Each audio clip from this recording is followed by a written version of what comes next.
Hello, 1324 students. I definitely wanted to replicate a lecture that often helps students quite a bit when they're doing the financial math and they're dealing with formulas, complicated formulas like annuities, the ones for annuities.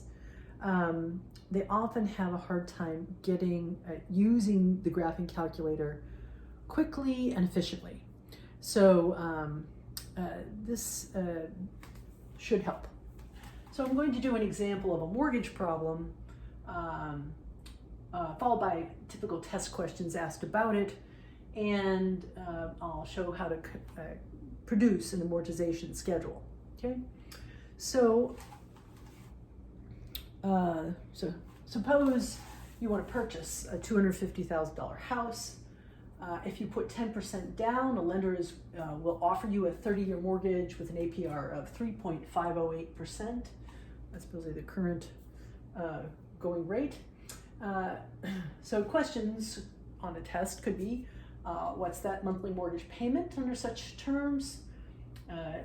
What will be the total you will pay back over 30 years? How much of that will be interest? And another question is that often gets asked, especially for the purposes of taxes. People want to know how much they paid in interest in a given year. So we will do an example where you calculate exactly how much interest was paid in the first 2 months during the first 2 payments. Yes, mortgages always seem to be monthly payments. So n is equal to 12, right? All right. So if you paid the first answer, what's the mortgage payment? If you paid 10% down, 10% of 250,000 is 25,000. That comes off the 250,000, leaving a need for a loan of 225,000. So that's the amount for which you are trying to figure out what's the monthly mortgage payment. Yes, mortgage payments like rent are monthly, right? So you now want to calculate this quantity. 225,000 in here, there's the interest rate, there's n equal to 12, and you get this part in here is getting raised to a negative power, minus 12 times 30. Okay. Now here, and so this is the part I'm doing this whole video for, is that students have a hard time putting that into a calculator as accurately as possible, as efficiently as possible. So let me show you some tricks. Okay, so the way I tell students to think about this is that if you have a very complicated expression with a graphing calculator, the way to do it most efficiently, the most accuracy as possible, as quickly as possible, is to have the expression written down like I have here in one color, and then have another color pen at hand. So go to the most complicated part of this expression. That it starts within this exponential expression here. Okay. So first, so you circle that, and now you're going to put that quantity in the calculator. All right. So what does that look like? 0.03508 divided by 12. To that we're adding a 1. Okay, so cue the leaf blower. Wonderful. Okay, so that quantity that your calculator has estimated as accurately as it can is this quantity inside the red here. Okay, now according to PEMDAS, what has to happen to that? Well, that's a base of this exponential expression. So this quantity that I have in here has to be raised to the negative 12 times 30 power. So I just raise it to that. It takes that previous line and raise it to the. Make sure you use the negative symbol, not subtraction. Otherwise you'll get an error. Okay? So now what's in here is this whole expression. Okay? What has to happen next? That quantity has to be subtracted from 1. Really apologize about the leaf blower. That's next door. So this has to be subtracted from that. Well, subtraction is not commutative, right? How are you going to do that? What you have in the calculator is the stuff that comes after the subtraction symbol. So you're going to use a little trick from algebra. Here it is. If I want a minus b, what I have on hand right now in here is b, notice that I could just subtract a from it and then multiply the result by -1, and I'll get a minus b. Right? Distribute the -1 through there, regroup, and you've got a minus b. So even though I have the b part of a minus b in here right now, what I'm going to do is subtract a from it. So from this, I'm going to subtract 1, and I get the opposite of this quantity. I'm getting a negative quantity, which of course I don't want in a mortgage calculation, but I multiply that by a -1, not by, remember, make sure you use the negative symbol. So now this 0.60650 blah blah blah is my denominator down here. Okay? Well, division is also not commutative. What am I going to do when I've got everything that I have in here right now is this quantity star? How can I divide it into this numerator? Well, look at this trick, another trick from algebra. Remember, 1 over a quantity is the same thing as that quantity raised to the -1 power. So if I take this quantity that's now in red and I raise it to the -1 power, I have brought it up to the level of this numerator, and now I can multiply that by 225, 1, 2, 3, and times 0.03508 divided by 12. Why do I have a 6 over there?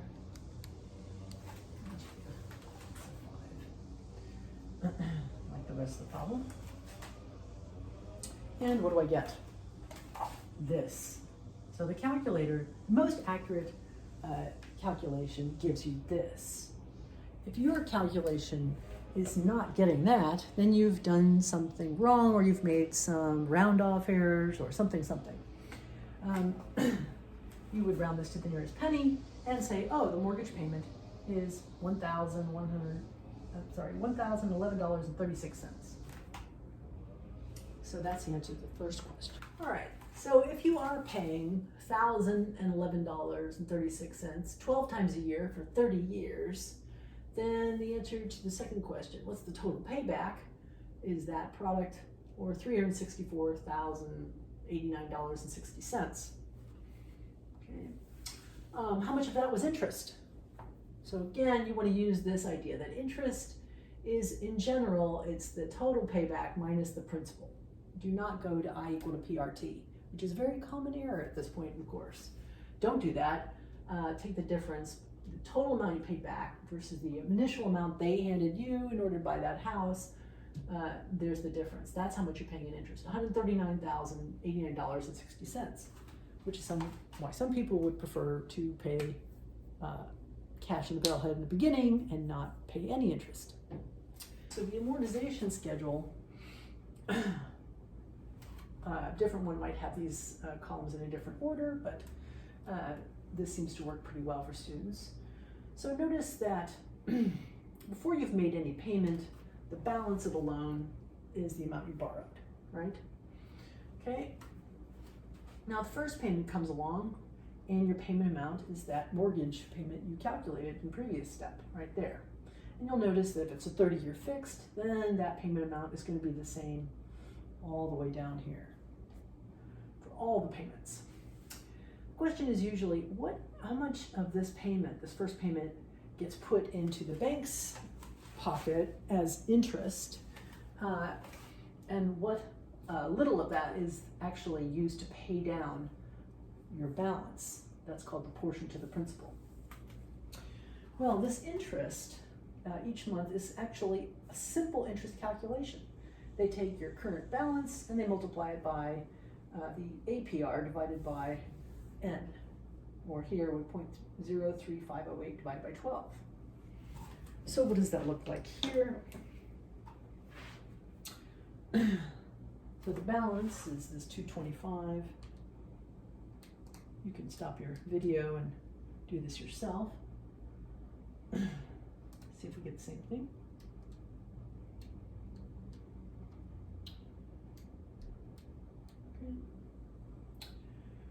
Okay. So we get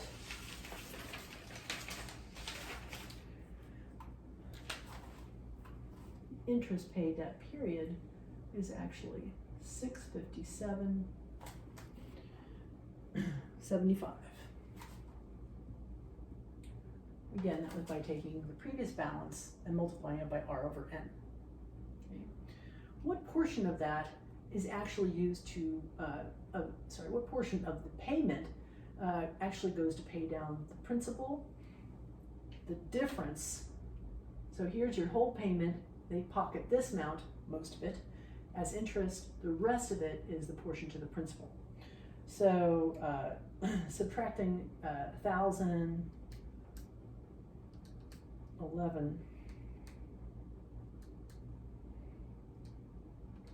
from 1,011.36, this quantity gives you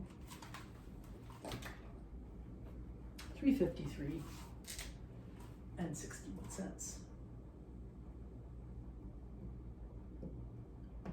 So that's the amount your balance is going to come down. Not very much.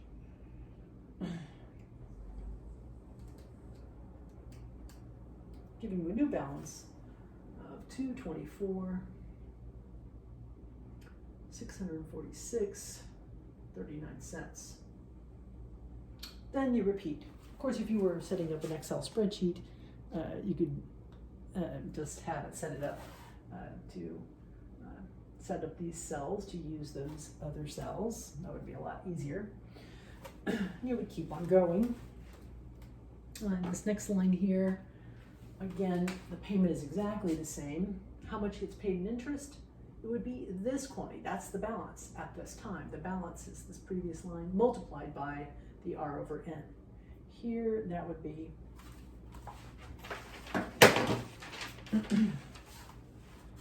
$656.72, only slightly less than last time, leaving slightly more going back portion to the principal, very slight, right? $354.64. How do you get this line? How do you get this spot? By simply subtracting that from this. That gets you this. That amount now is subtracted from this, leaving 291.75. So even though you've dished out over 2 months over $2,000, your balance of your loan has only come down by about $600, and so on. Okay.